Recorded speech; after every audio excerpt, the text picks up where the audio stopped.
it is not the Lord who builds a house, the builders are wasting their time. If it is not the Lord who watches over the city, the guards are wasting their time.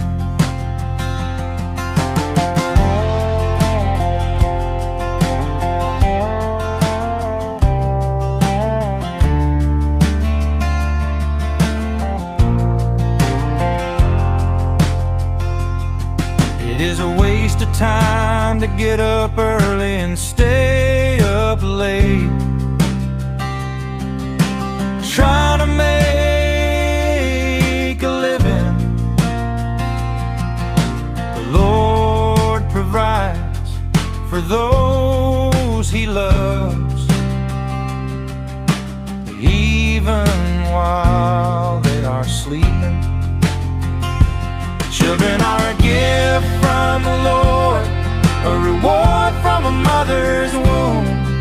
A young man's sons are like the arrows in a soldier's hand.